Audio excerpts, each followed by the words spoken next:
All right, Brother Robinson. Now, we're going to do God is my counselor. Right? So, these are questions God's going to ask me. I'll let you see that's questions God's going to ask me. Well, no, let's don't use God. Let's use Jesus. Jesus, we're going to the office. Tariq,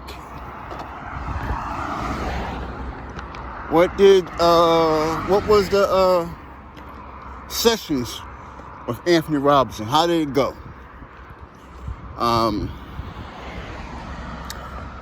Did Anthony Robinson describe multiple challenges at once?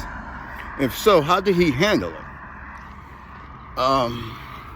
Well, he described, he has told me about marriage, depression, financial.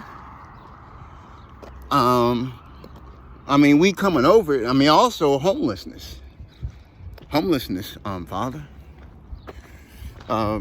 Jesus. Okay.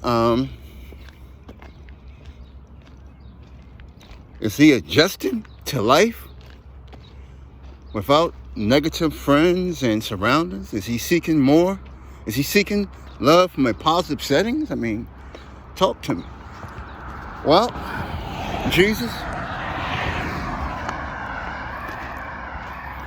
he is, it's kind of hard to put it because, he's facing homelessness. I was going to take him to Green Door to get some type of counseling for housing because where he's at, this COVID-19 has put stress on a lot of things. So we're trying to get help for him. And I was trying to uplift him, telling him that if it's not meant to be here, God has a place. God can give you a better environment if you allow him to be God. Okay. Well,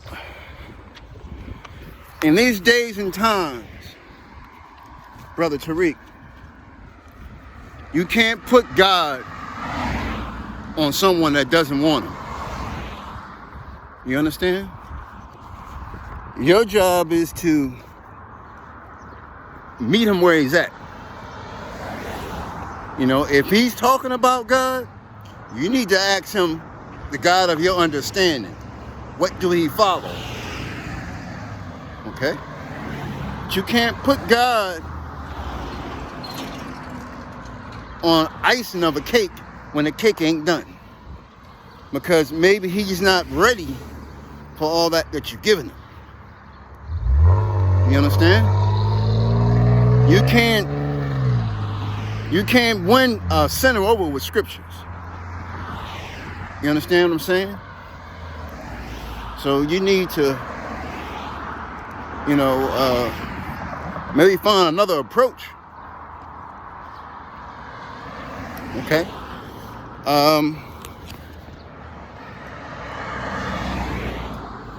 Can you describe the conflict he had with someone else, with his wife? What kind of conflict did he have with his wife? If his wife was to show up right now, how would he respond? Well, he was telling me that he had some resentment because he grew up without his daughter. Okay, so is that violent? Is he violent? You have a violent past? Have you looked at his criminal history? How do he respond to hatred? How do he respond to resentment?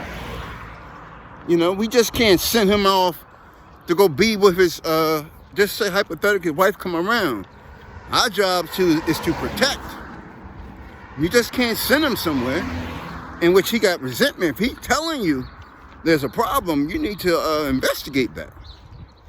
I did, sir. I did.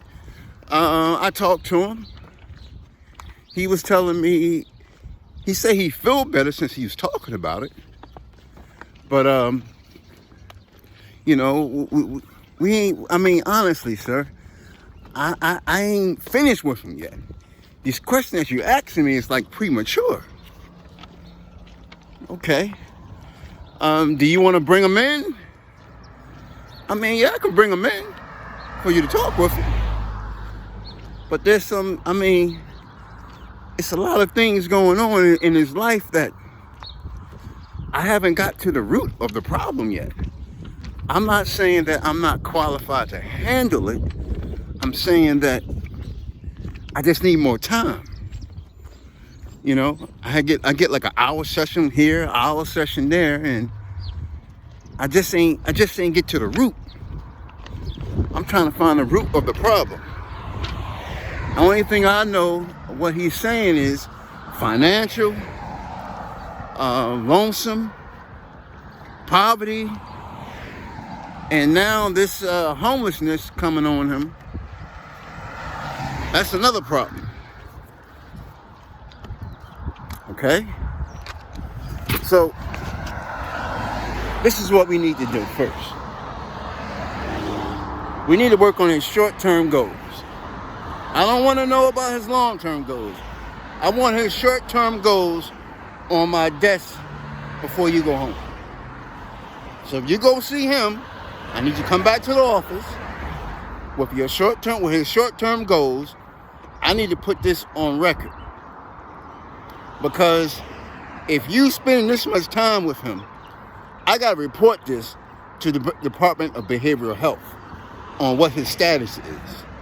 Because if he's not responding, we got to put this on in his folder that he's a threat to society or something. You understand what I'm saying? So if he's going out here not healed, how in the world are you going to allow him to mingle with society? There's too many mass shootings going on. We got to get to the root of this. You understand? So I want his short-term goals on my desk before you go home. All right? Now go see him. Let me know what's going on. Fax it to me or something. Email or something. You know, do something. I need something in writing. Okay, sir. Let me go see him. All right? I'm going to make that priority. Yes, that's what I want. I want that priority. There's too many mass shootings going on. From what you tell me, we gotta look deep into this one.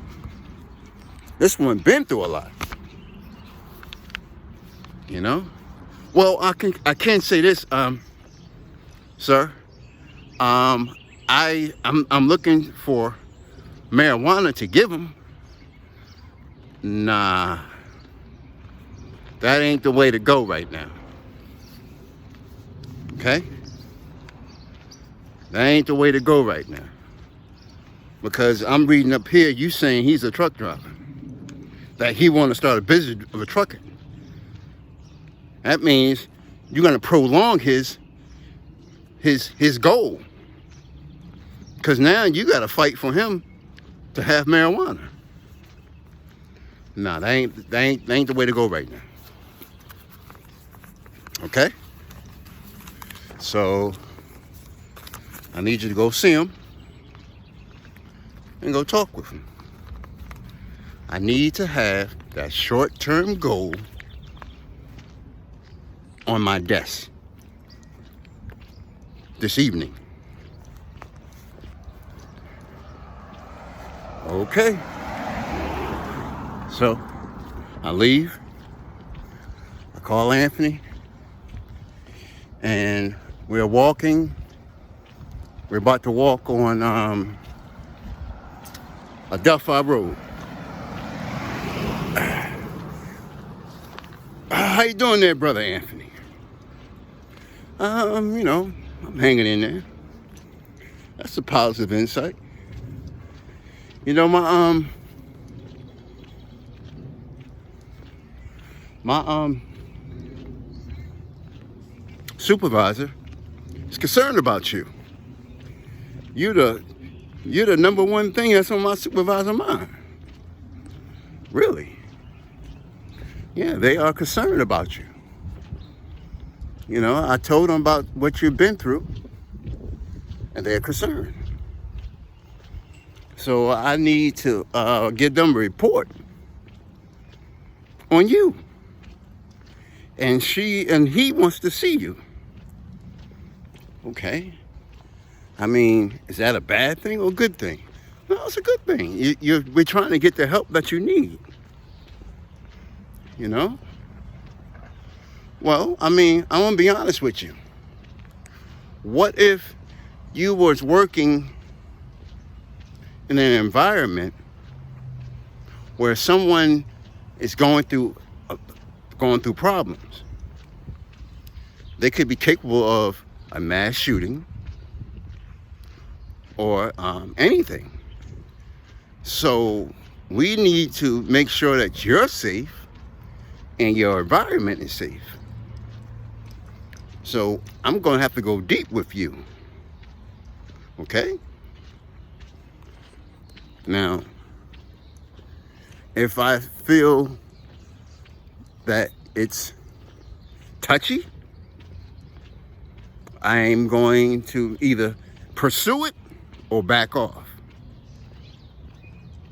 Okay? So, this is what we need to do.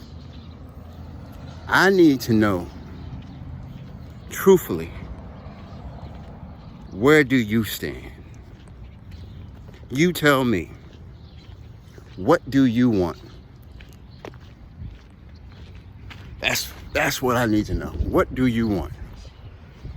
Well,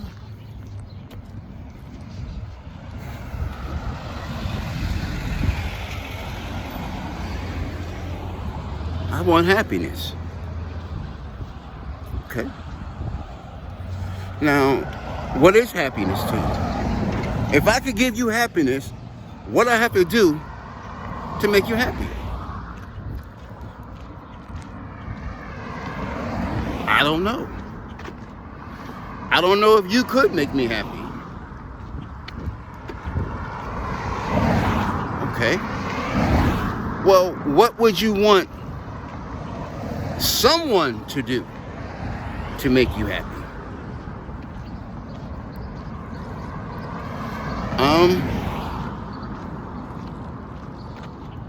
Get out of debt. Help me clean my credit. Let me live my life in peace. Financial freedom.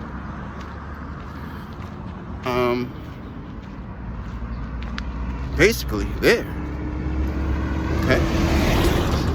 So by you telling me that, let's start with your goals, short-term goals. Your short-term goal, number one, is a job or income. Now, I don't know if this business is going to prosper as a short-term goal. You understand what I'm saying? I'm speaking to you as I don't know nothing about what happened to you in the past. I'm the person that you never met. And I'm telling you what's the steps to take. I don't know nothing about your past, and I'm telling you what steps you have to take to get to the next level. Okay? Then we're going to talk about your status. But for right now, me being professional, you have no income coming in. The only income you have coming in is this bio life. That's all you have. How are you going to sustain life with just bio life? You understand what I'm saying? Now, I'm not speaking to you. That's what my supervisor is going to tell me to tell you. Do you understand what I'm saying? This is my supervisor doesn't have a understanding of you. They have an understanding of what needs to be done to live in America. Do you understand what I'm saying? So, I'm preparing you to meet my supervisor. Because now we have to ensure that you're not no psychopath. Because if, hypothetically, money stops flowing, what you gonna do to get money? Do you understand what I'm saying? Now you see what I'm saying? So this is what my supervisor is gonna ask you.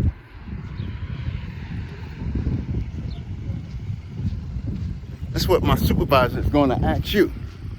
They're gonna ask you, what you gonna do about money? Okay? What you gonna do about it? Are you, when the door closed, what you gonna do? Live on the street? This is what my supervisor is gonna say. I need for you. I'm not putting nothing down on paper. I need you to understand this, because it might offend you on what my supervisor tell you to do. Do you understand that? Because you're telling me, God is telling you one thing, and my supervisor is telling you what needs to happen naturally. Do you understand what I'm saying? So, let's work together before I put this on paper. Okay? I'm not the bad guy.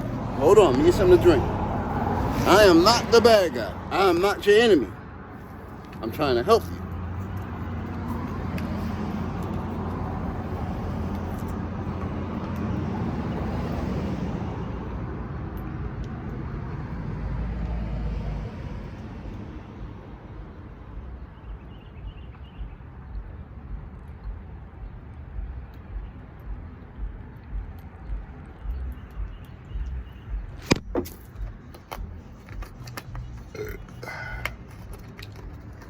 Okay?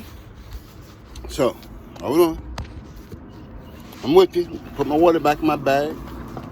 We're going to finish walking. You understand what I'm saying? So, that's just my supervisor.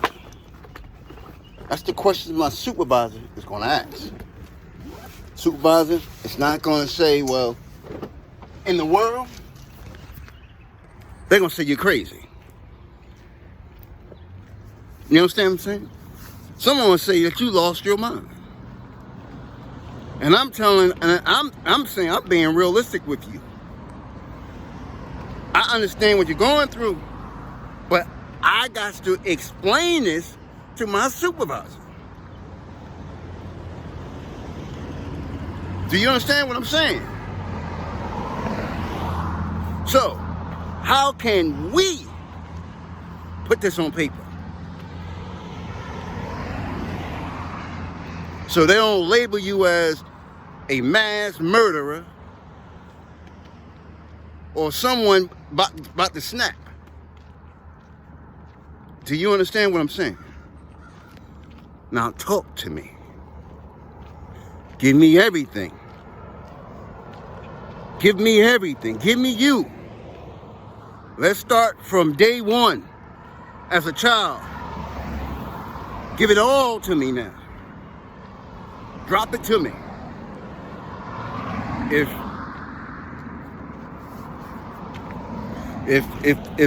it's anything, I don't care if it was your first toy, drop it on me. Okay? Right now. Because my supervisor wants this report today. There's too many mass shootings going on, and they might try to label you as a terrorist. And I know you're not a terrorist, but I'm trying to help you. Drop it on me today. Right now. This is what I need. I need the truth. I need how you feel when it happened. I need to know what makes you angry. I need to know what makes you smile. I need to know when the first time you used a diaper, when the first time you was on a potty. I need all that. I need all that today. Now, we're gonna walk, and you're gonna give me you right now. If I'm gonna be your peer support worker, I need you right now. Okay? Now, you was born in 1969. You drop on me everything that you remember. Starting right now. Okay, Tariq?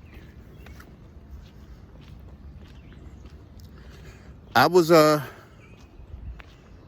born in Presbyterian Hospital in Newark, New Jersey in 1969, December 1st.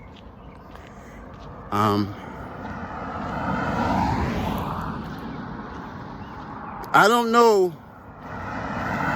I didn't know what was drugs.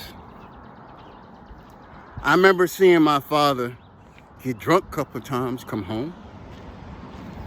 Had to help him upstairs. You know.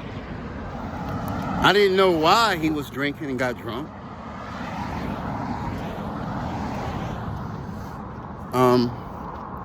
I remember my first toy that my first riding toy was a big wheel. Then I had a green machine.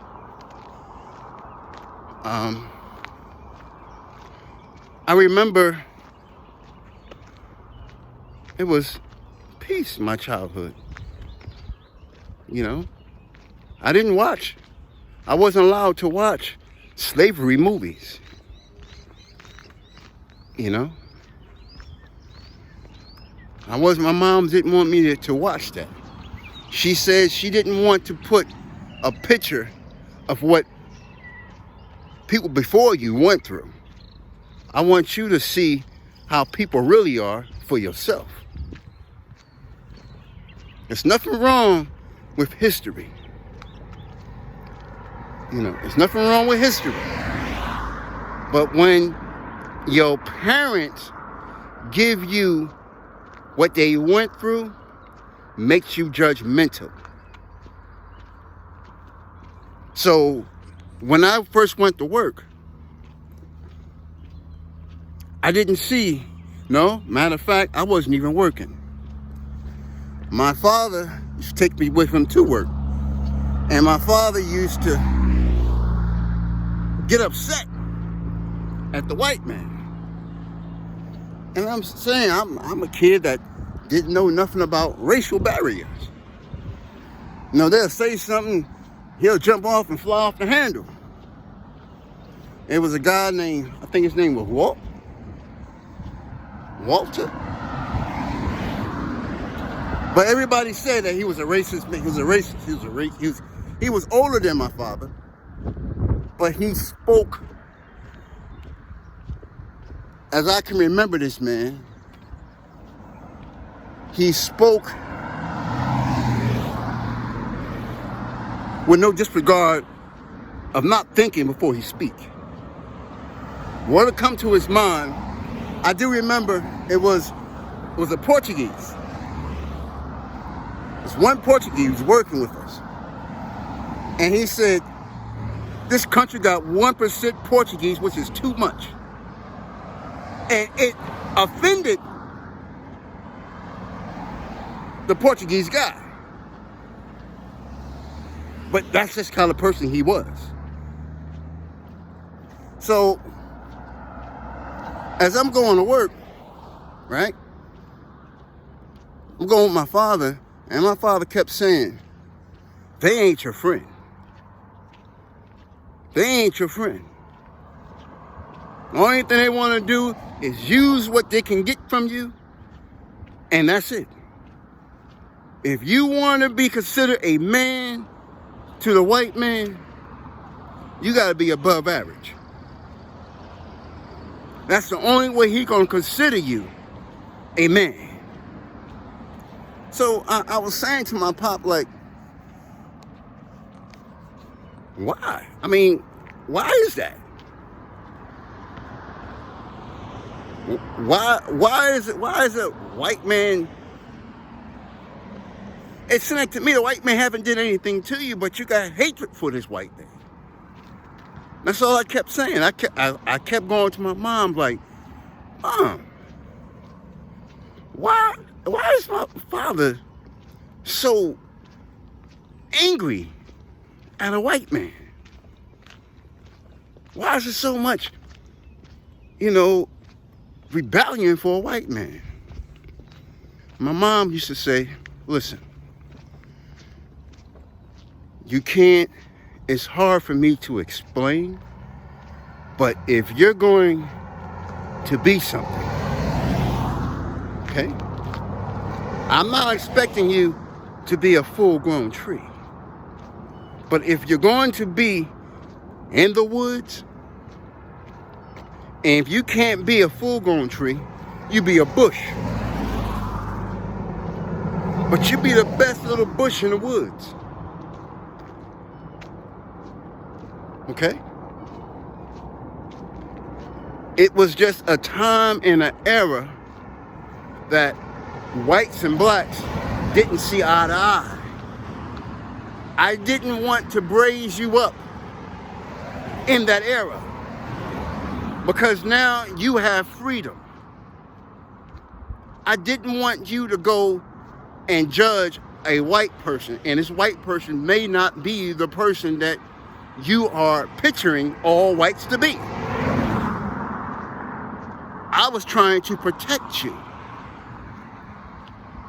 I don't know if I was harming you or helping you, but I didn't want to raise you to be hate. I wanted to give you love. So my father was teaching me the greater. He used to be hard on me. He used to yell at me in front of these white people. He used to laugh. Come home, Mom, why Dad keep yelling at me in front of these white people? Why he keep belittling me? Why you keep belittling me in front of these white people? My mom used to tell, take it easy on him. Now, I ain't gonna take it easy on him. One thing he gotta understand, whites don't give a shit about him. They are the racist people on earth. They don't care about you. You thinking that the world is fair. The world ain't fair. So I'm going back, I'm saying, Mom, honestly, I don't know what's going on. So, it kept going. And as he was hard on me, it brought out a side of me that stick with me. Because I kept saying, I'm on a grader, I'm knocking down piles. I really didn't want to do the grader. That grader was the pain in the butt. Because I had to do around manholes, all this stuff.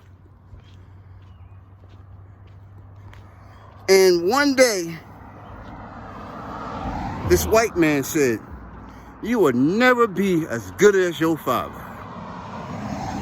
You won't be half as good as your father or Calvin. That was a wrong thing for him to say to me.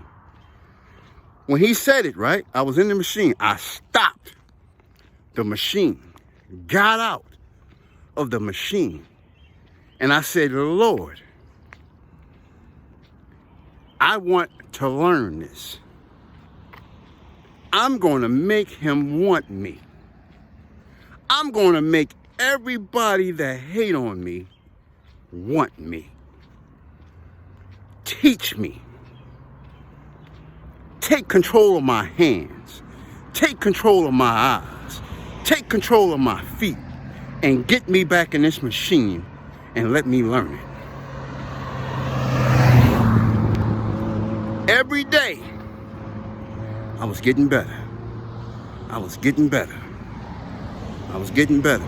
I got to a point where my father wasn't yelling no more. He would sit back. The owner of the company came and said, is he ready? Father said, yes, he's ready.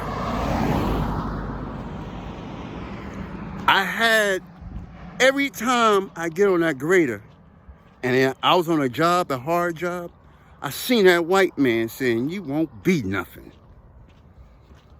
You won't be nothing. I said to myself, we'll see. We'll see. You shouldn't have never said that to me. Because you sparked me. You put a spark in me. And from, I was on a machine. Whites used to call me, no, they used to call me, whites used to say, why do black people got funny names? Like Jamel, Akbar, this and stuff. They used to laugh. I said, okay. I said, you know what, I was the only black man in the circle. I said, okay. I said, all right. Then I have picked up a book, Message to the Black Man. I think about it, the Honorable Elijah Muhammad. I read the whole book. And I learned in the book that it said, how can a white man respect you if you can't respect your woman? How do you expect someone else to respect you as a man if you can't even take care of your own woman? Then, you know, I stayed in my head. Then there was another, I think it was a doze operator. His name was Skokie, right? He worked for Ballers. And he used to say, man, that grader is just like a woman. Tedious machine, just like a woman. And it clicked in my head. It's something that I just read saying, how do you expect a white man to respect you if you can't even take care of your woman? Then I started saying, damn, he's saying this machine is a woman. How can I get this white man to respect me if I can't get this machine to act right? That's what it just kept clicking. It kept clicking. And Skokie was a white, and he was cool. He was the best D8, I think he lived in South Carolina. He was the best D8 dozer I ever seen in my life. And he said, and that he clicked, he came to me. He acknowledged me, not for being a black man or white man. He acknowledged me for being an operator. And he used to tell me, come out, Skokie used to live in his car. This guy was the #1 operator. He lived in his car, a white guy. I'll never forget it. He lived in South Carolina, but he'll come up through the week and live in his car and send money home to his wife. He took me in.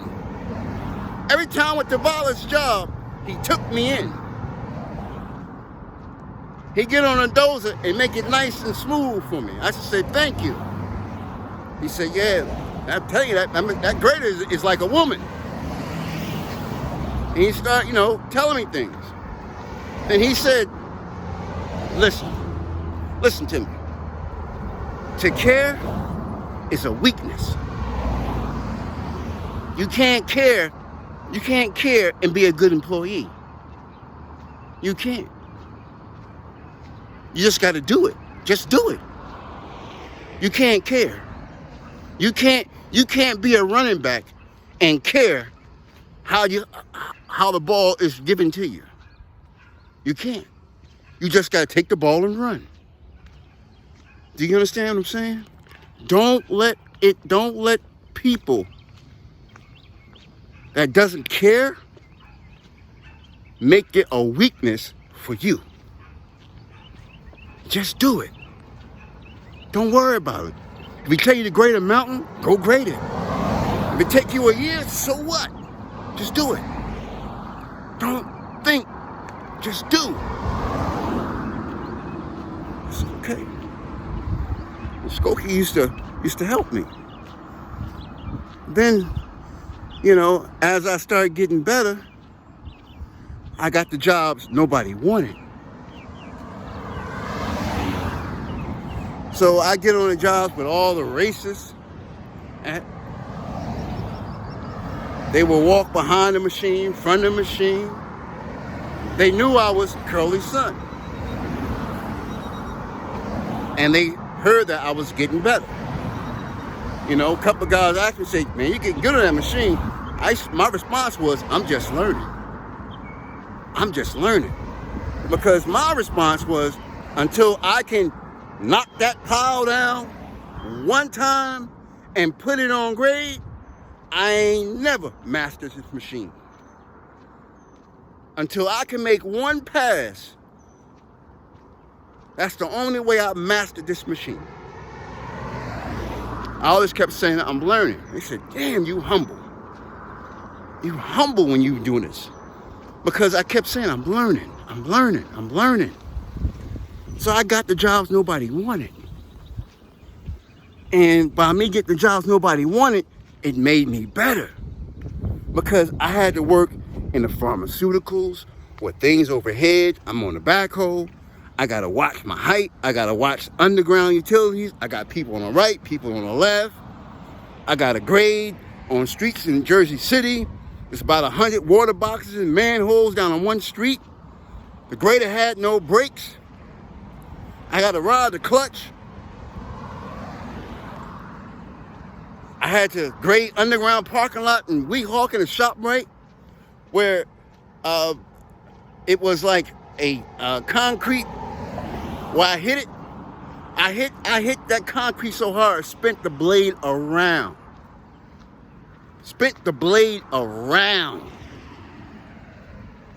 That's how hard I hit. I hit my knee. I learned from the jobs nobody wanted. That's how I got good. Because they gave me the jobs that they didn't want it to make me quit. Do you understand? So my father prepared me mentally. So my father gave me the basics of operating machines. But he was my mental coach. He prepared me mentally for the white man. My mother mentally put love in me. It was very important for me to have two parents. It was very important for me to have two parents because my mother embedded love in me. My mother embedded in me, don't judge a person for what for their outer appearance. Don't judge a person for what another person has done. Don't judge a person for their skin color. Don't judge them for that. I didn't raise you to be judgmental. I raised you to love one another.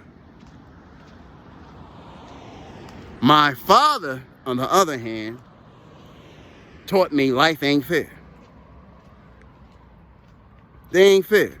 They don't give a shit about you. If you want to be a man, be above average. You make that white man money, there's no color barrier. But if a white man can do what you do, it's a color barrier.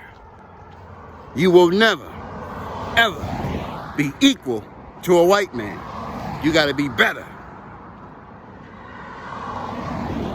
That's what he embedded in me. So when that white man came to me and said, I won't be nothing, I stopped the machine.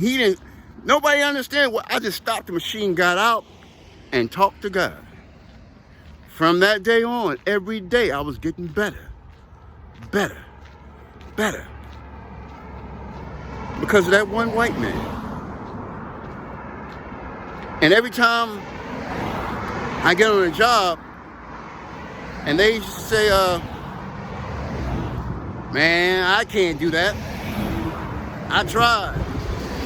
I come on a job site, I said it can't be done. I said it can't be done. Because I picture that white man telling me I can't do it. To this day, I still see that white man when I'm down and out. I see that white man saying that you can't do it. You can't do it. Only thing a black man can do is run an asphalt rake. I was in that era. I was the baby out of segregation. When blacks and whites were starting to mingle, I'm the baby. I had to deal with black hate against white hate against black. I'm the only black man on the job site. They used to surround me. I used to have 2 knives at all in each pocket. Each pocket. Always kept a hand in the pocket. Because I didn't know what to expect. I didn't know what to expect. But it wasn't, my mother embedded in me, all whites are not bad. But my father was telling me, whites don't give a shit about you. So he balanced me. My father was hard on me to get me mentally strong to be a man. My mother made me mentally strong to love and forget and forgive. That's what my mother did.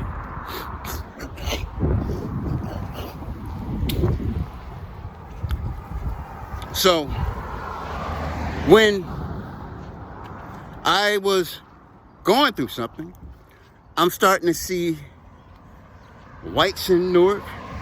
Well, before then, the whites used to have a Bible. They used to come in the hood with a Bible. Nobody would never touch them. But they always came in the hood with a Bible. And I don't care, they come around drug areas, whatever they come around. Nobody would never bother them.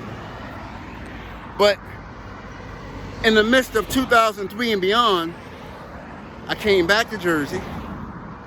I'm seeing white men date black women in the community. I'm saying to myself, what in the hell happened here? What's going on here? You know, at one point in time, white man couldn't come in here and mess with our woman. So I'm saying, what's going on? Because I've been kicked down so low. Here comes a white man, take our women. So I'm saying, what's going on here? What's the problem? And I felt like this man's disrespecting me. So I took that in, and as I'm trying to go to work, I kept seeing that white man saying, you will never be nothing. And I kept getting up. No matter where you put me, I'm gonna keep getting up. Keep getting up. Because it was a white man that hated on me so much. He brought the best out of me by hating on me. Do you understand? Hold on.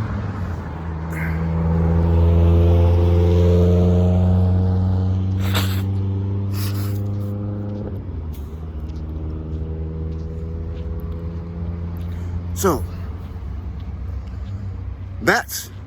and when I started going through something, when I went to Vollers, right? They used to cut my holes for the air conditioner in the dozer. They used to reverse the hoses, right? On the backhoe. Instead of cat setup, was a John Deere setup. They did all this. But as they did it, I got on it. I felt uncomfortable. Then I always seen that white man saying, you will never be nothing. You will never be nothing. And I just get on the machine and do it. You understand what I'm saying? So as I start getting good and stuff like that, and I was into the union hall. I went to the union meeting. And I said, I'm going to take you by storm. Because one of your members said I would never be nothing. I was not bothering you. I didn't even want this machine. But you came at me. You made me want to be here. Because I wanted to prove to you that I can do it.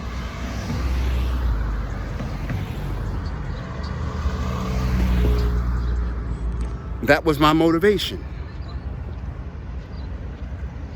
That was my motivation. My motivation is I keep seeing that white man tell me I can't do it. Then if I see him that he's good, I come right behind him and just, okay, I'm just as good as you, if not better. It's just like in boxing. You both can be good. It's the one that let his guard down gets the punch. I'm gonna stay with it. Because I'm determined to be good. I'm determined to prove to you I belong here. You understand? That was my whole thing. And I never hated on a white man, but all my employees that I ever worked with that was under me was white, besides Max and Curtis.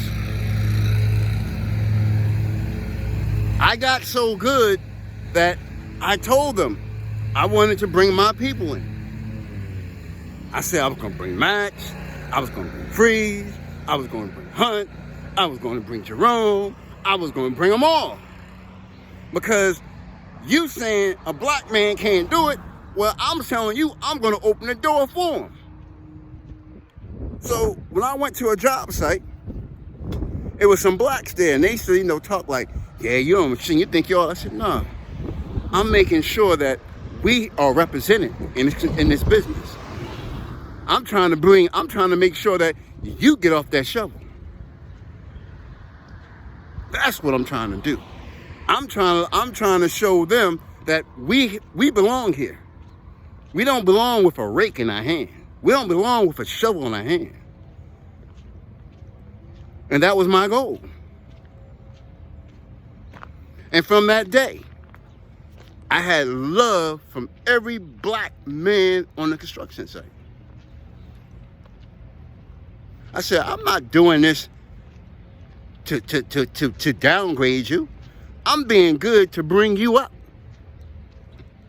Because they kicked me down. And when I got good enough, I went to the boss and said, I want to bring my buddies in. I was going to bring them all. Because if I'm going to have a chance, my whole mindset was, if I'm going to live on top of the hill, when I look outside my window, I want to see my friends. I just don't want to look outside my window and see white. I don't want that. I want to see people I grew up with. If I made it, you make it. When I go eat, you go eat. When I go to the bar, you go to the bar. If I buy me a Cristal bottle, you buy a Cristal bottle. We all drink. That was my mindset. Because I knew it was hatred in a white dominant field. I had to be humble. My mom told me, be humble. I used to smile at them when they hate. Every time they smile, I say, yeah, I'm smiling because you know what? I'm coming for your position. Every time you hate them, I do like this. It's okay. I know money hurts you. You are hurt by money. I'm coming to get your money. That's all I kept saying. I want your money. That's how I get you. I want your money. So that's when they said, stop me in construction. Because I wanted their money. You gonna hate on me? I'm gonna hate on you. I want your money. That was my mindset. That was the whole mindset I had. And when I get your money, I'm gonna take it back to where I come from and share it.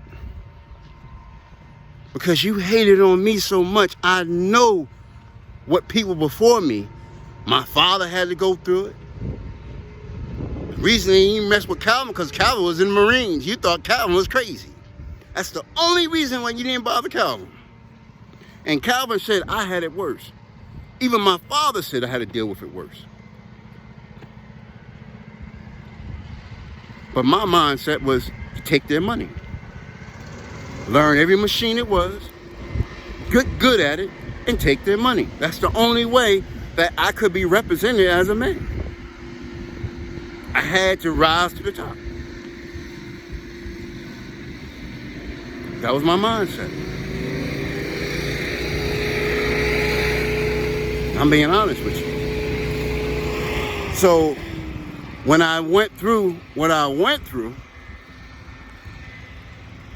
I was saying, these goddamn, excuse my French, these goddamn crackers keep fucking with me. Couldn't get no job. Truck stolen. Police saying, oh, it was stolen, then police had it, saying your truck was never stolen. I'm saying these fucking crackers never won't give me a fucking break. When I met my wife, I told her, I said, listen, these white people are coming at me. I just want to let you know. I said, we cool, but they coming at me. They coming at me. She was saying, well, I got your back. But there were some cool white people that just respected me. They used to call me Little Curly. They were saying, some of them said, damn, you better than Curly.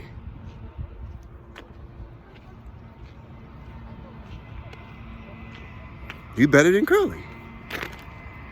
So they just cut the hoses, everything.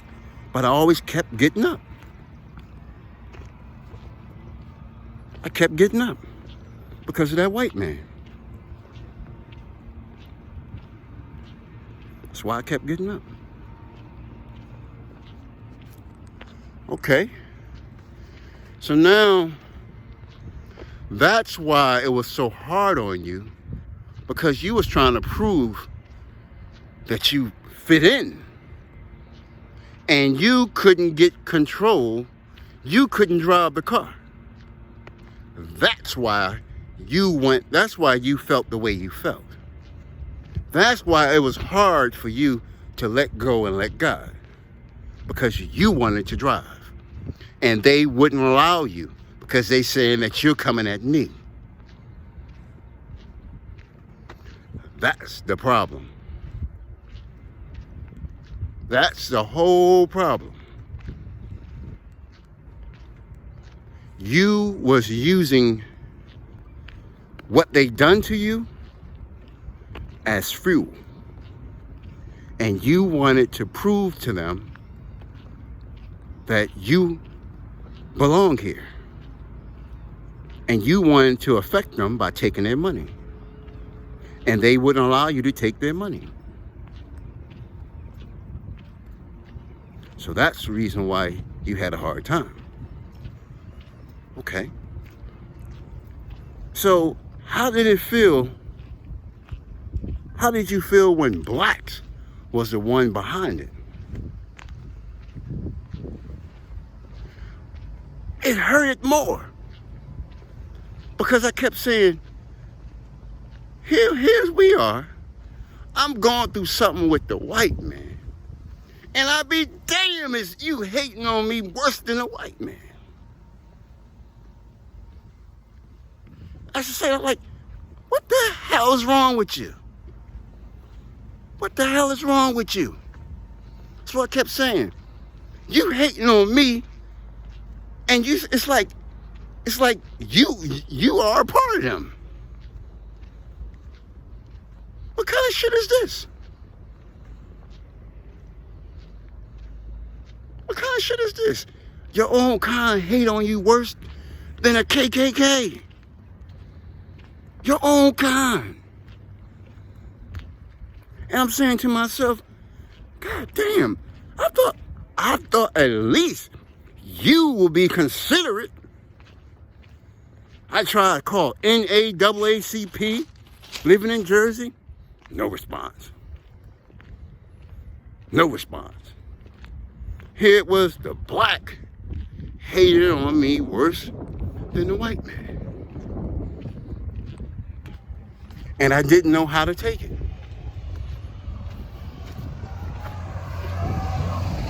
I didn't know how to take it. So it was like, I'm at war with who? The world. It's like I'm fighting the world. I'm fighting the world. Blacks did me dirty. They did me dirty. And I never did that type of dirt to no black, white, no black woman, no black man, no black child. And I couldn't understand it. I'm saying to myself, damn, you hate on me because I'm trying to help you and you hating on me? I couldn't understand it. It was like I'm at war with America. I'm at war. One man is at war with America. And every time you make a friend, your friend is like your worst enemy. You can't make friends. Your friends hurt you more. Tupac said a good song. You got to be careful who you mess with and who you don't mess with. It's a dirty game, and it's so true. It's a dirty game. To this day, that's the reason I don't want friends. Because that's why some blacks come to me, I'm like, oh, here comes the hate again. Here comes the hate. But my mother embedded in me, don't be judgmental. Don't be judgmental. So as I confront their spirit, I be quiet. They might ask me for something, and I'd be like, either no or I can't help you. Because it's your spirit. I'm thinking that you're hating on me. If I invite you in, you're going to try to hate on me. You understand? It's a dirty game. I can see why people lose their mind. I can see why people snap. I can understand why. It's a dirty game. It's a very dirty game. When you can't trust your own kind, you got a problem. When your whole country left you out to die, you got a problem. And I'm being realistic with you. I didn't know how to take them. To this day, I may speak, but once they start getting close to me, push them away. Because I'm thinking, here comes the hate. Here comes the hate. Get away from me. Get away from me. Only thing you want to do is take something from me. You go through my shit. You do all that shit. Your own kind. Your own kind steal from you. Your own kind hate to see you climb out the crab pot. Your own kind hate to see you happy. Your own kind. When your own kind can't stand to see you strive for success, it's a problem. When you got to see someone outside of your culture giving you words of wisdom, it's a problem. It's a problem. Because now you're saying the heaven, to see heaven, you don't even see your own kind in heaven. And that's sad. Just say your whole environment is heaven. And when you can't see your own kind, it's a problem. And I'm being honest with you. That's how it is.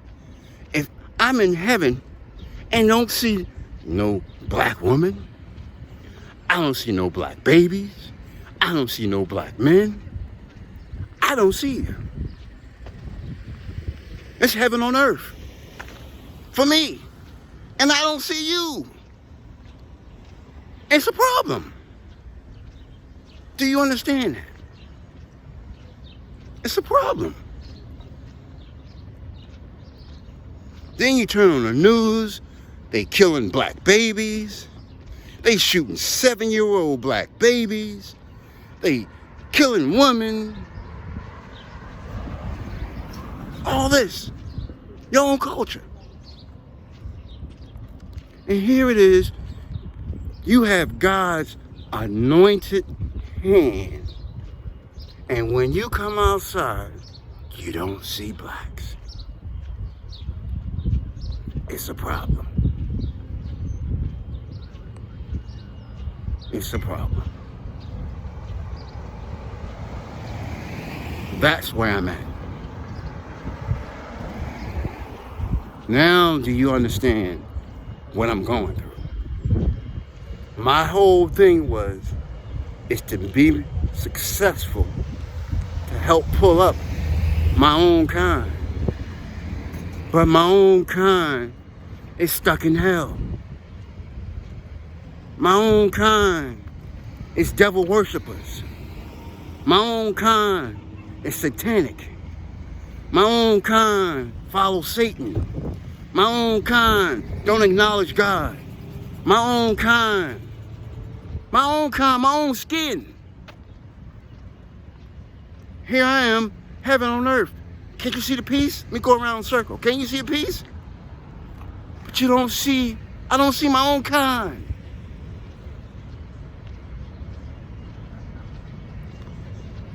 It's a problem. In my dreams, I kept seeing blacks getting wiped out in tornadoes, blacks in a lake of fire, blacks getting in accidents. Now I look around, I don't see them.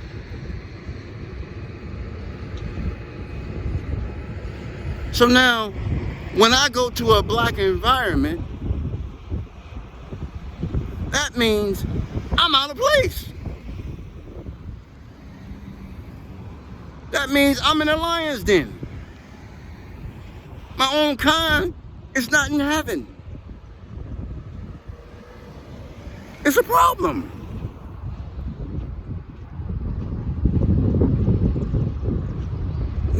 Now you see what I'm getting at? It's a problem. So when I go to a black environment, I'm in the lion's den. I'm in hell. And that's my own kind. I'm the only one that came out the crab pot. And that's a shame. That's a shame.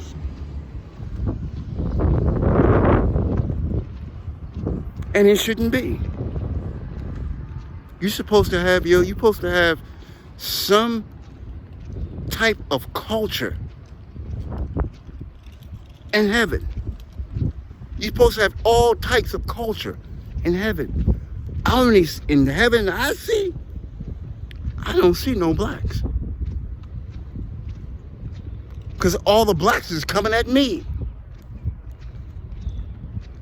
And if I'm in heaven and you coming at me, that means you the devil. Because honestly, I'm trying to pull you out. I'm trying to pull you up. So that's where I look at it as. I'm looking at, damn, my own kind ain't even pulling me up. Because they can't pull me up. They stuck in hell. The devil has took their mind. When the white man came and messed with your woman, he fucked up your whole chemistry. Because now you don't have no culture. Your culture is satanic. That's the reason why I was so, when it comes to a white woman, that's why I said, oh, wait a minute. You know what I mean? What about me is attractive, it makes me attractive more than your white man? I got to question that. But I hear other Muslims saying, white women love black. So I'm saying to myself, what about your father you don't like? This is the questions that I ask. You know, if I can be cool with a white woman, I will ask her, how was your father? Now, my daughter, I can understand. I wasn't there. Maybe she might. That's cool. But someone else, I would sit there and have a conversation with them. Probably me and a white woman could be real cool. Because I'm going to say, you know, we cool, but how was your father towards you? You don't see a husband as your father? Because my mother was real. My mother was the real deal. So I'm looking at, I could never find a woman like my mother, but I'm looking for some type of characteristics of that culture of my woman inside of another woman. Do you understand what I'm saying? So that's where I'm confused. So when I see black and white couples, I'm saying to myself, what happened? Now, on my daughter's perspective, it may have been the devil or may have been God that separated us. So she has a husband point of view from the person that she had to witness as a man. And that's being realistic. Being realistic. So she might come to me with a husband, it might be white. I can understand that.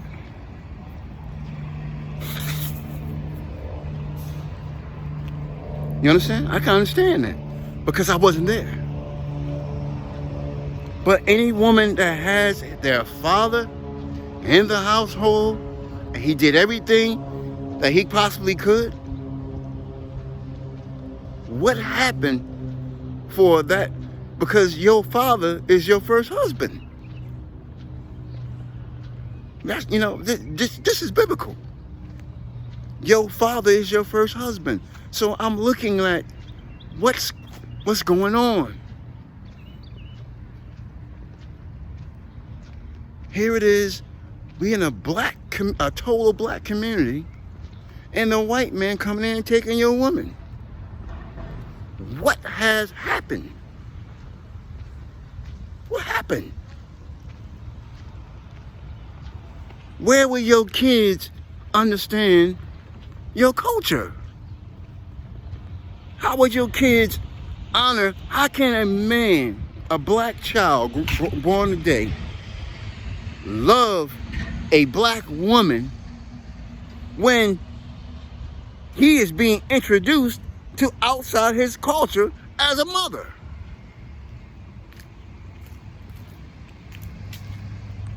I'm not saying not to date outside your culture, but I'm saying as a child growing up, a child growing up is seeing a male child. I don't care if it's white or black. He's growing up seeing his mother as outside her culture. So this is how we make peace, right? Why can't you? So in other words, we can't make peace. We can't make a culture peace. We got to make a interracial peace. Because other words, you're trying to get rid of the black man.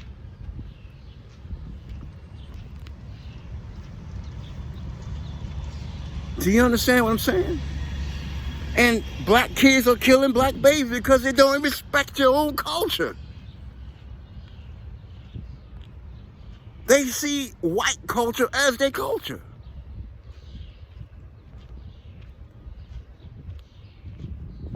So now, this is heaven. Where's my culture?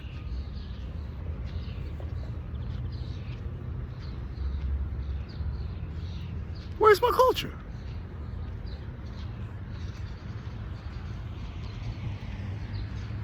Now you understand. I'm coming out. You know, I've been secluded. Hold on. I've been out of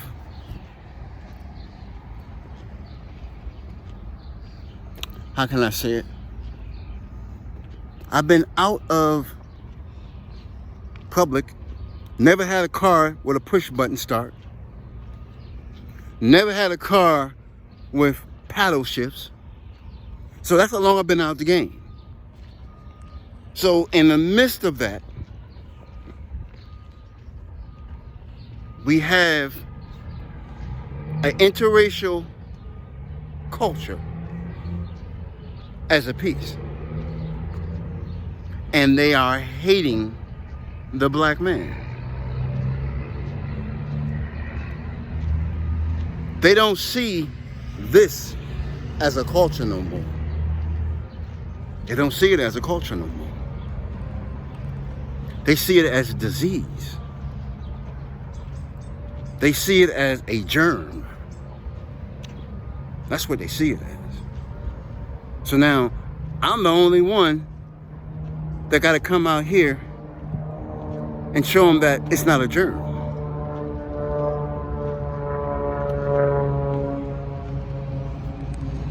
Once again, I got to prove that I belong here. I got to prove it. I got to prove that I belong here.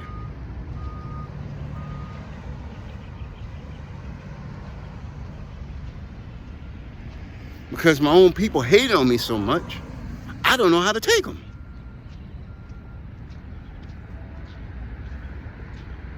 Then I'm seeing black women homeless, and black men just walk right by them. I'm seeing at a point where we wouldn't allow a woman to be homeless. We wouldn't allow, We would rather been homeless and let our woman be homeless. So what happened?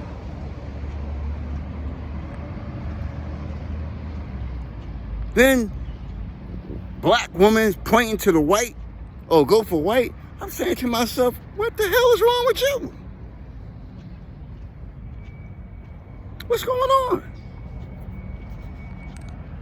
Am I out of place or you out of place? If then I look at it and said, well, God speaks to me, so it must be you out of place. And that's when I just turn to God and says, you know what? If I got a conversation with you, you chastise me when I'm wrong.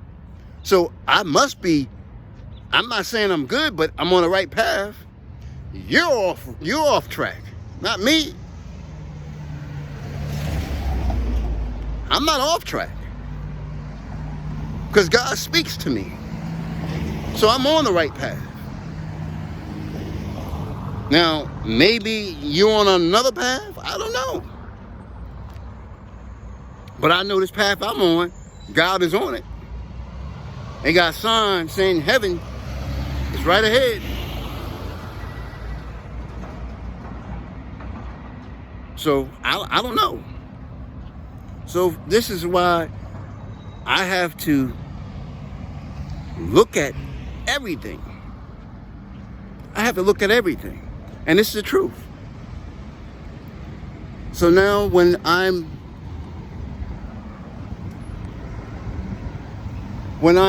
making my, as I'm going, right? As I'm living my life, I'm living my life as I'm the only one in heaven. It's like I live my life. I'm the only one. Because I can't worry about no one else. They have corrupt your mind. They corrupt your mind. Everything that you have been, everything Martin Luther King has been preaching has just disregarded out you.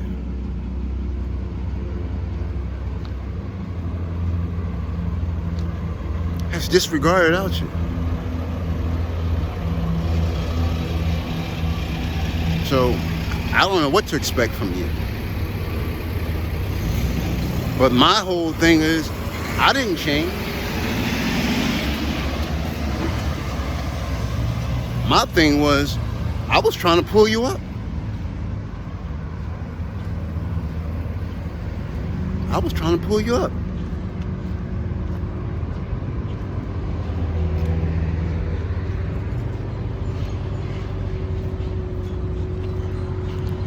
So I don't know. Well, Brother Anthony, I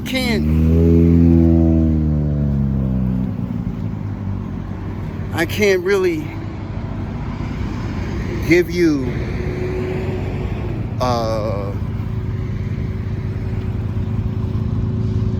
a theory or anything based on facts. And the facts is, maybe the black woman is tired of the black man. Maybe. Maybe the black woman's tired of being lied at. Maybe the black woman is tired of no good men. And here it is, the white man just steps in.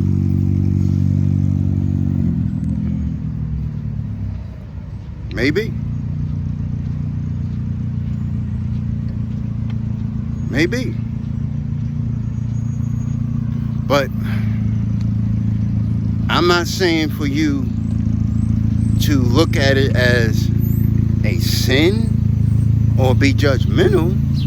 Just be happy that they're happy. I am, sir. I'm happy for everybody that's happy. Everybody deserves to be happiness. Everybody deserves to be happy.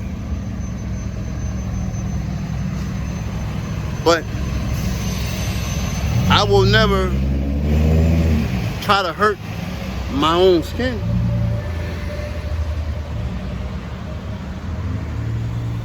That I won't try to do. If I can't love you, I'll leave you alone. But I won't try to hurt my own skin. What like trying to hurt my own mother and father? My own grandmother, my own grandfather, my own great-grandfather, my own great-grandmother. Picture that. Picture that. I can't do that.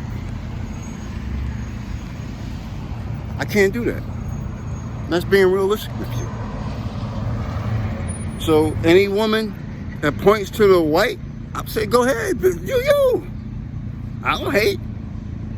But I'm saying to myself, you lost out, not me. Because God talks to me. So if he talks to you, he should tell you that I'm a man of God. Obviously, he's not talking to you. So that's how I look at it.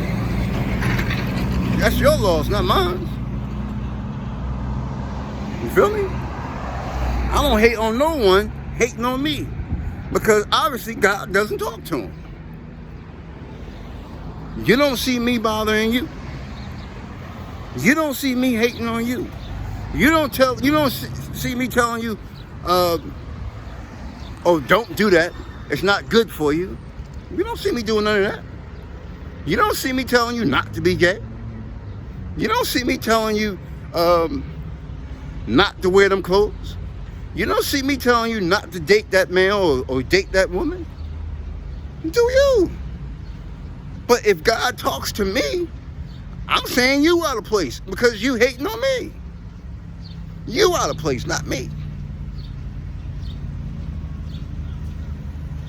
Because if he talks to me, I'm on the right path. You're on the wrong path. Because if you worry about what I'm doing, you have idols before God. And God speaks about idols. You're serving an idol before the Lord. He speaks to me. So you looking at what he speaks to me to reflect your life. That's an idol. You need to have him speak to you directly. Through a ministry.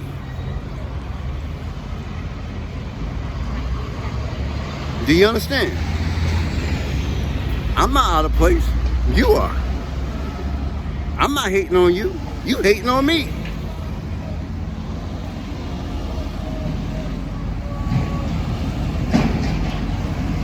Simple. So anybody that doesn't accept me, I'm saying that's your loss, not mine.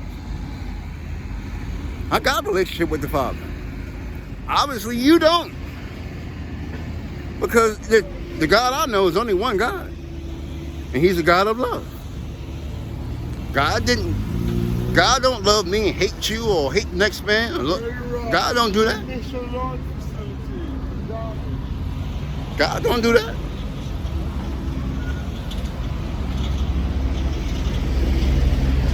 So I'm living my life. Heaven on earth. That's how I see my life.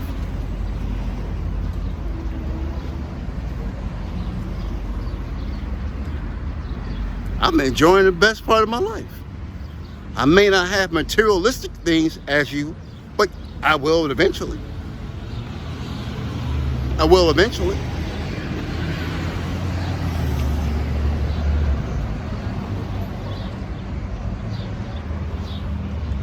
I will eventually. So, only thing I can say is, man, hey, don't hate on me. Don't hate on me. Hate God. Don't hate me. Tell God I hate you. Don't because he talks to me. So that's what I tell him. Don't hate me, hate God.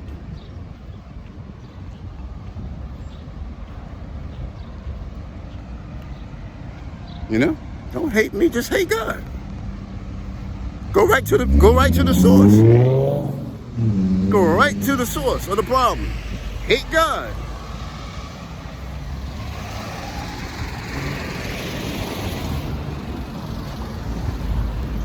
All right. So at least I know that you don't hate. You don't have hate in your heart. You just don't understand what's going on in the world, because you are not a part of the world. That's a good thing. The world loves itself. The world don't love no one that's not of the world. You understand? So people in the world love the world. They haven't got a revelation on what is love.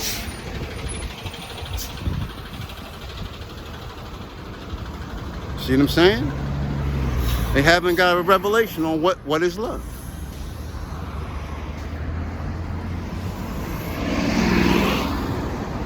So be thankful. But there is a good woman out there. She may be of your culture. She may not be of your culture.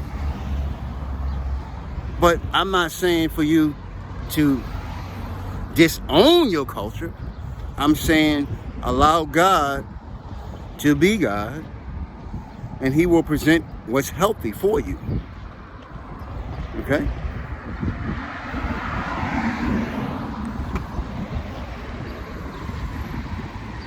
He will present what's healthy for you.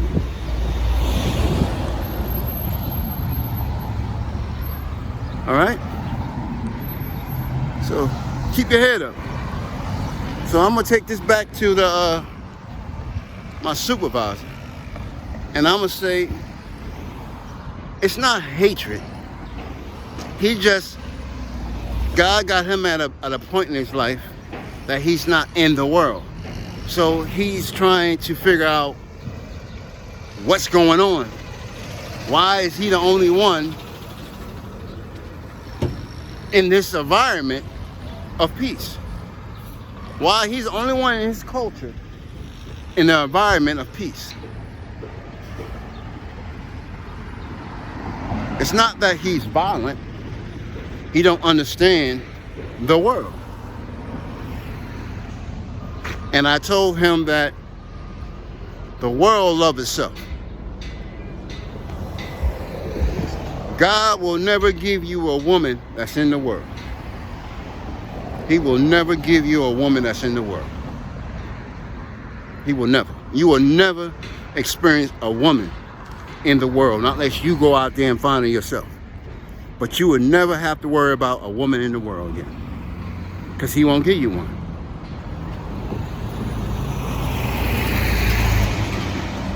He won't give you one. So be thankful. Be thankful that he's showing you what is a good woman. Be thankful.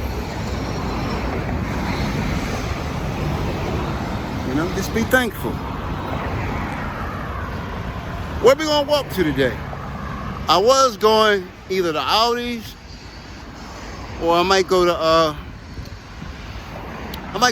I need some bagels. And I was gonna make some cabbage and some turkey. Some turkey sausage and cabbage. That's what I was going to do.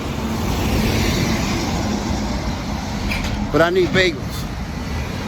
I need bagels for my coffee. So I might just go to Aldi's, come out for the walk. You know, and enjoy this beautiful day with you, my peer support. I'm having a nice time with you. I thank the Lord for you. But no, I'm not no person that's going to do a mass shooting. I'm not a person that's going to hurt no one, hurt a child. Only thing I'm gonna hurt someone if I had to defend myself. If you hear about me hurting someone, I'm defending myself. Okay. Speaking of that, just speaking of that, right? How you feel about police brutality on blacks? I'm just trying to figure out where you stand. Well, it's confusing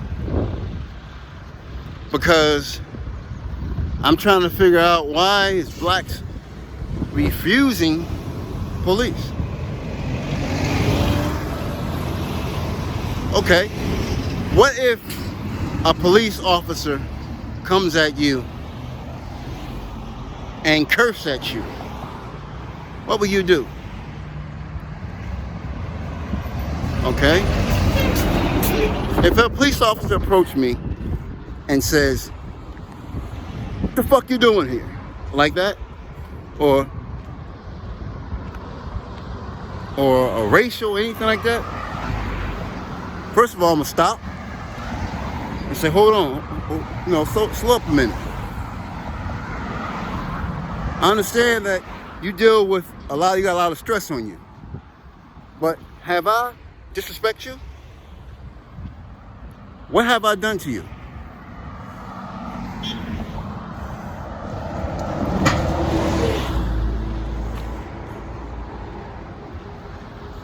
That's the first thing I'm gonna say. What have I done to you? What tone of voice did I do? Or what have I done to make you disrespect me in that way?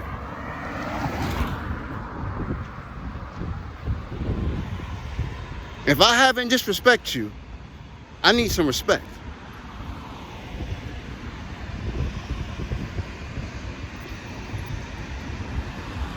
Now, do you want to start over again? Exactly what I'm telling you. You want to start over again? Because obviously, you speaking that tone is not going to get a good outcome. Because what I'm going to do is freeze and tell you I ain't going to do anything until your captain comes. And that's what's going to happen. Then you're going to get pissed off. You're going to draw that weapon. And God in me is going to take that weapon from you and stick it up your ass. Because if you get close enough to me with that weapon, I'm going to stick it in your ass. You better get far away from me because I'm not bothering you. I'm quicker than you think I am. So, do you want to do this over again? Because if you disrespect me, I'm going to freeze up and wait for your captain to come here. Second, what I'm going to do? I'm going to tell him. Have I did anything disrespect you? No. Because then I want some respect.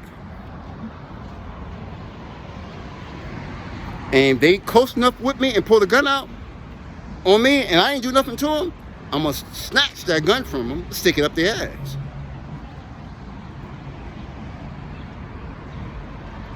I'm telling you the truth. I'm quicker than you think. Only thing God got to do is tell me to take it. If he tell me to take it, it's mine. So, as long as I respect you, you respect me.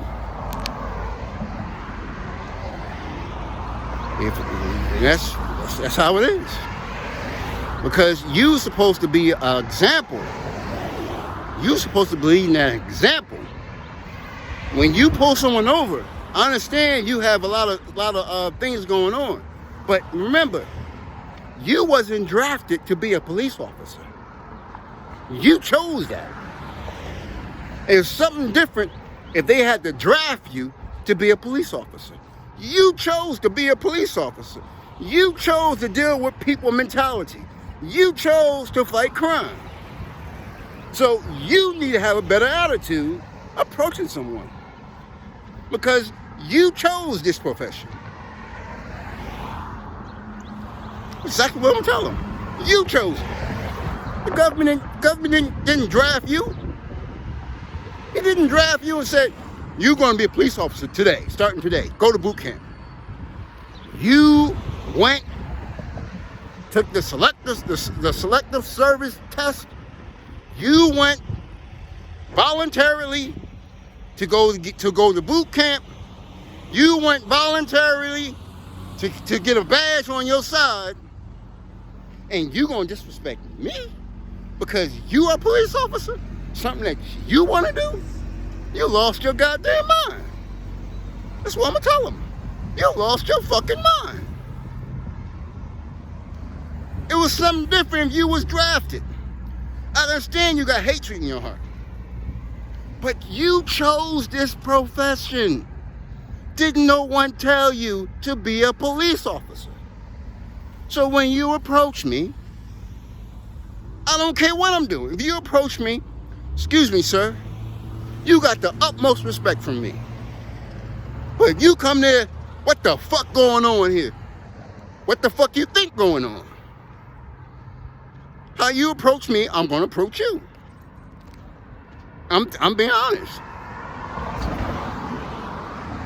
How they approach me, I'm gonna approach them. If they disrespect me, I'm gonna disrespect them. Because I'm quicker than you think. My leg can hit top of your head quicker than you think.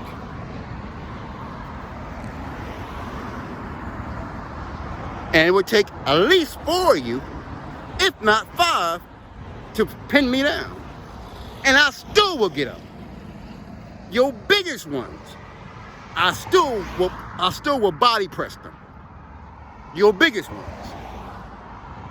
That's how strong I am. Only thing God got to tell me in my mind is defend. That's all he has to say, is defend. Because if he said defend, that means you got to go down. That means you're wrong.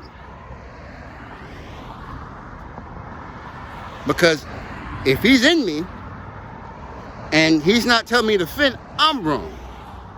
But if he tell me to defend, that's your ass. Because there's nothing you can do. Because God is in me.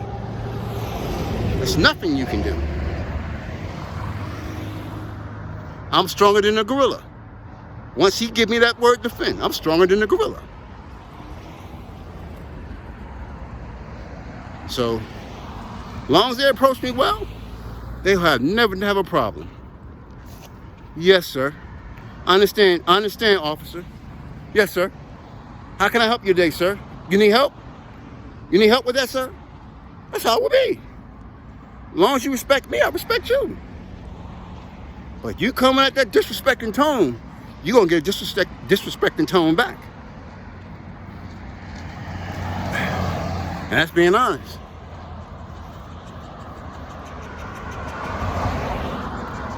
It's being honest.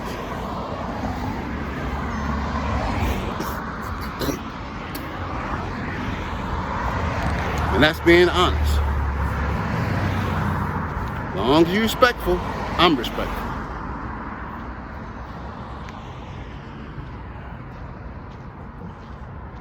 I don't call you names. I always address a gentleman as sir or brother.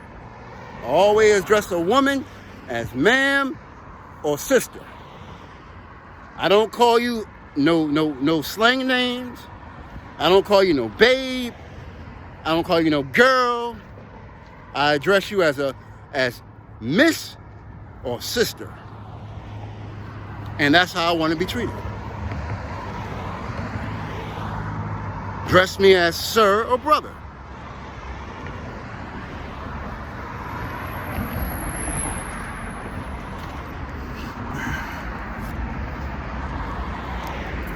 That's how I want to be treated.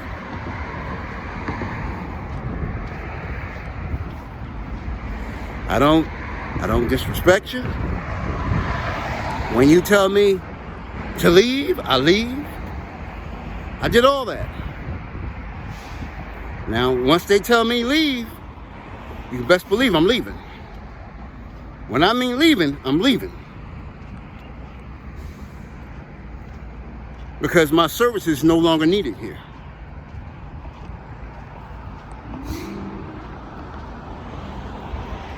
Point blank. God said, I got something better for you. So, who is me to say that I can do a better job than God? I can't do a better job than God. Because I've tried to do it on my own. He's not letting me. You don't think I want to go ahead and get a job? He's not going to let me go get a job. And he's going to punish you if I don't get money. So that's why I'm going to leave. I'm going to let him punish you. Because I'm doing everything what the police officer says. They said I'm going about it the wrong way. This is the right way. Don't do nothing. Don't do nothing. This is the right way, according to them. This is the right way. I went to them. I went to the judges. I went to them all the time, explaining the problem. I don't get justice. I just get the ass to kiss. So, this is the right way. Let it happen.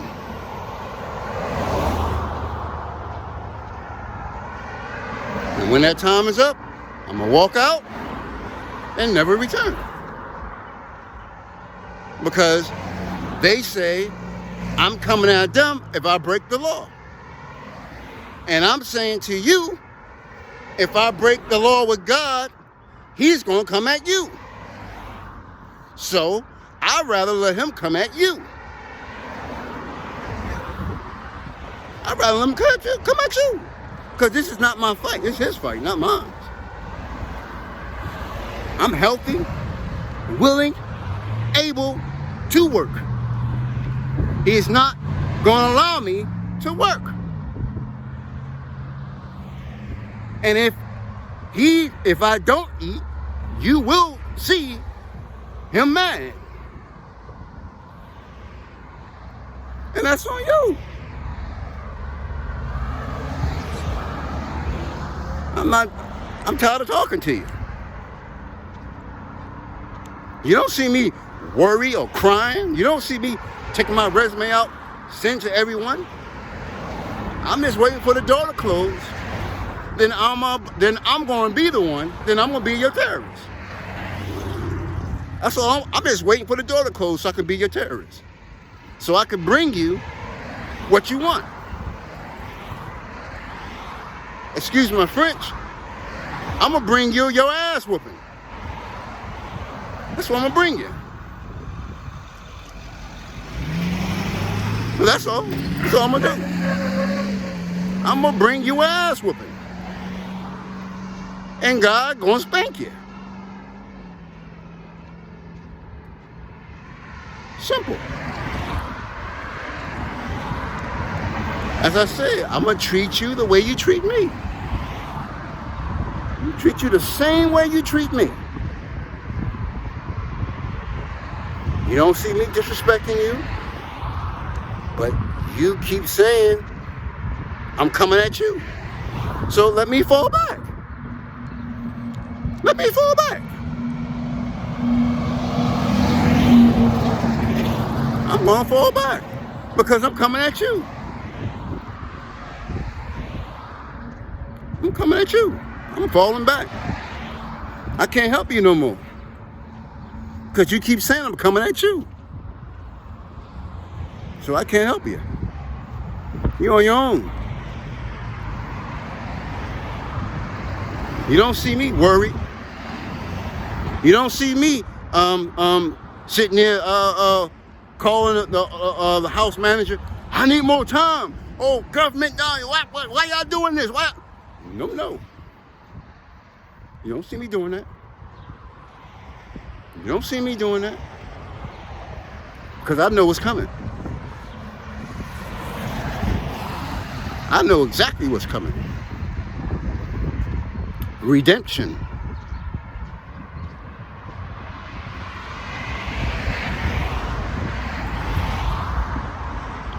So that's on them.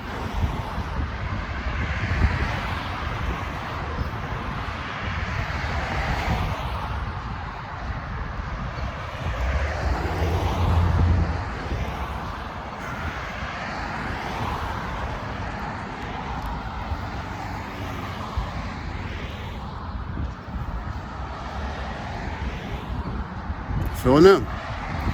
I'm tired of talking to him. I went to him numerous of times. It don't work. It don't work. I don't get justice. I'm the bad guy. I'm coming at America.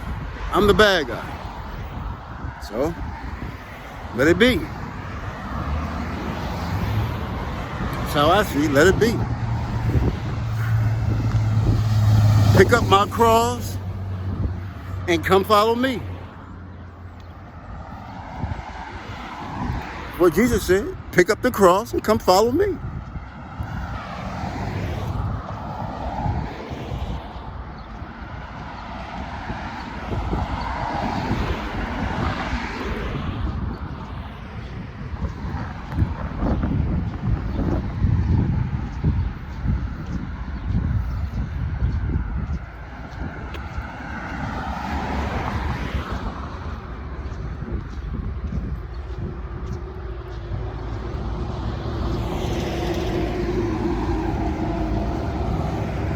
So, I hope that I helped you, that you can go take my experience to your supervisor.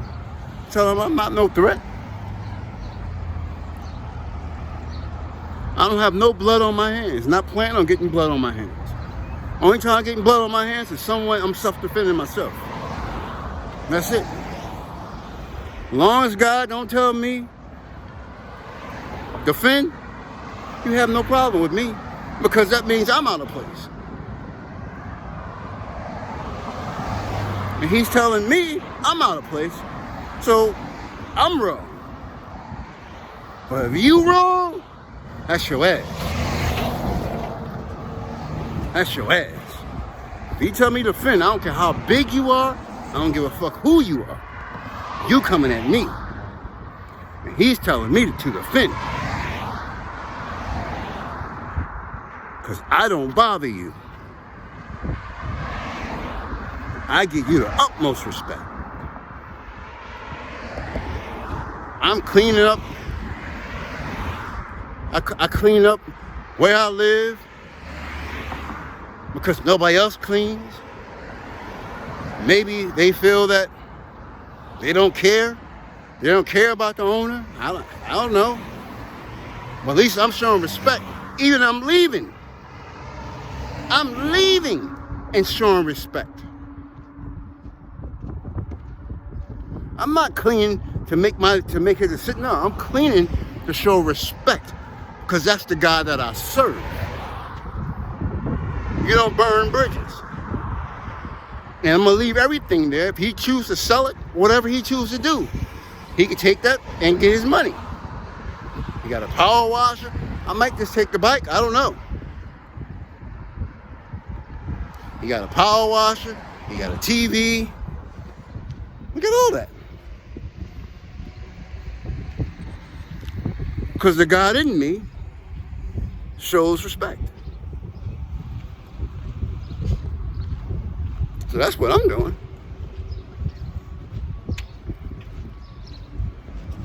Every time I get a job, oh, you coming at me. You coming at me.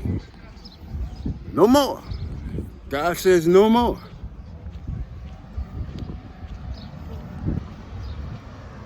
So that's between you and him. I'm done. It's totally on you.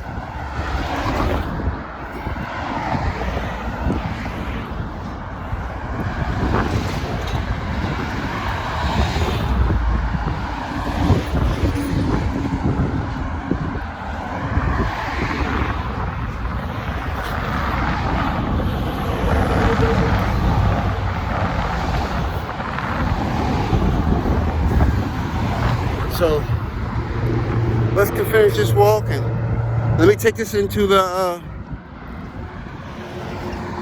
let me take this in and show them that you're not no threat. You're just coming out the stage of the world system. And you are the only one outside the world system. And you trying to figure out why there's no one else around you in the world system. You're not a threat. All right. We'll talk. Let me take this to my supervisor. All right. All right, Tariq. Enjoy your day. I'm going to continue walking, brother. All right? All right, brother.